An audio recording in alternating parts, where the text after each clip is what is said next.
Aconteceu o tão esperado primeiro debate entre Donald Trump e Kamala Harris para a presidência dos Estados Unidos. O debate foi na CNN e foi bastante peculiar, porque pode ser o único debate dessas eleições americanas. Afinal de contas, por mais que o Donald Trump esteja pedindo mais debates, esteja à disposição para debater, aparentemente a candidata e sua campanha não querem mais o embate. Vale destacar que nenhum dos dois foi particularmente bem. Kamala não conseguiu sequer concluir uma frase, se enrolou significativamente, estava visivelmente nervosa. Já por sua vez, o Trump se enrolou significativamente na questão da Ucrânia, não foi firme, não mostrou a firmeza que se esperava com relação ao Putin. Pois bem, a primeira pergunta foi justamente sobre economia, um tema que a Kamala tem muito que se explicar. Afinal de contas, a gestão Joe Biden destruiu a economia norte-americana. E aí ela passou para uma estratégia de atacar o Trump, jogou a isca dizendo que ele queria criar um IVA de 20% e que ia taxar os estrangeiros. O Trump, por sua vez, usou o tiro, disse que levou um tiro na cabeça por conta das coisas que dizem sobre ele, que isso não seria verdade.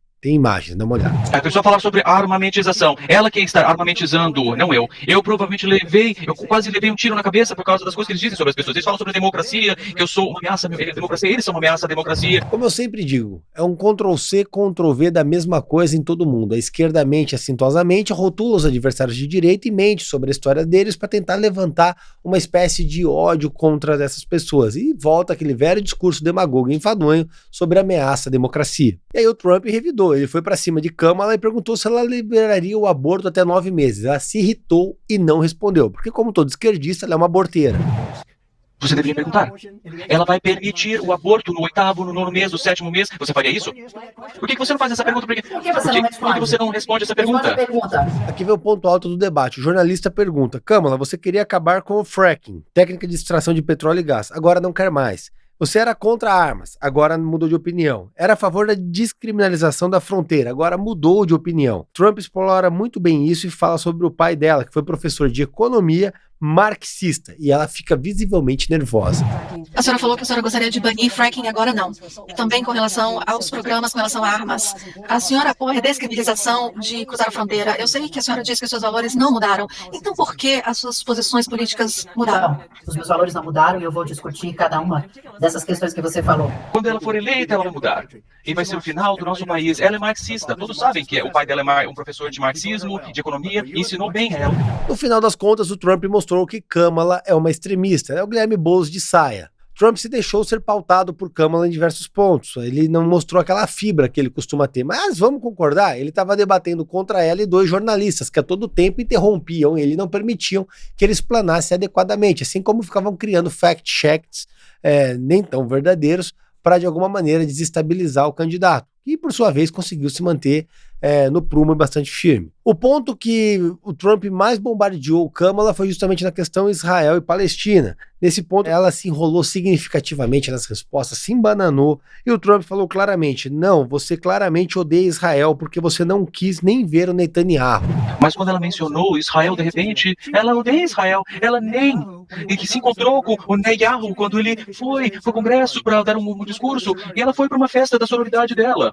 Ela odeia Israel. Se ela se tornar presidente, eu creio que Israel não vai existir dentro de 2 anos. Isso realmente aniquila a Kamala, porque ela realmente não quis ver o Netanyahu. Ele esteve pessoalmente nos Estados Unidos pedindo por ajuda e ela simplesmente desapareceu da agenda. A questão do Estado de Israel é extremamente crítica para ela, porque ela tem eleitores de esquerda que defendem os palestinos, porém boa parte dos americanos defendem o Estado de Israel. Vendo de forma fria, como disse para vocês, o que ficou pontuado do debate foram os 2 debatedores e inclusive a própria Kamala contra o Trump. Ele se mostrou bastante forte, bastante confortável no debate, por mais que tenha se enrolado. Já ela se mostrou nervosa e não conseguiu articular adequadamente suas ideias, por isso que o Trump quer mais debates e ela não.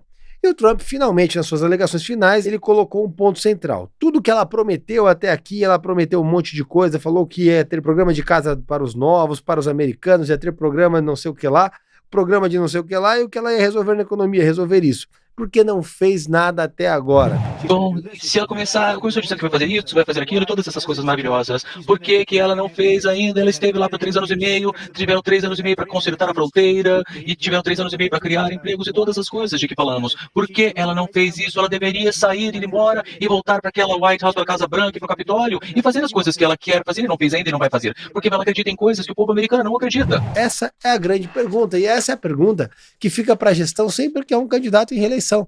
Vai fazer, mas por que não começou a fazer nos últimos 4 anos, quando você esteve no governo? Ela é o governo, ela é a vice do Joe Biden, ela está na base. Se eles não fizeram, não vai ser nos próximos 4 anos que eles vão fazer. Esse é o ponto. O único grande feito da gestão de Joe Biden é justamente destruir a economia americana. Isso eles conseguiram fazer com primazia. E para evitar que esquerdistas como a Câmara se apossem da Prefeitura de São Paulo, já sabe, dia 6 de outubro, Rubinho Nunes 44555 com Pablo Marçal 28 perfeito. Sabe o que me incomoda? Tem político que acha que isso aqui é cultura, fala que isso aqui é cultura. Cultura onde? É esculhambação que é isso aqui. Ninguém dorme no lugar, é droga para todo lado, é tráfico, é crime organizado. E aí tem político que vem e incentiva isso. Tem político que vem e me para depois para falar que eu sou louco por estar fazendo isso. Acha que político é o quê? Dar cesta básica para as pessoas, incentivar esse tipo de festa, ao invés de trazer paz para o trabalhador poder descansar. Ou então político é o quê? Fazer um videozinho lacrando, ir no supermercado comparar preço. Olha a realidade que a gente encara na nossa cidade. Está na hora de sair do gabinete e realizar.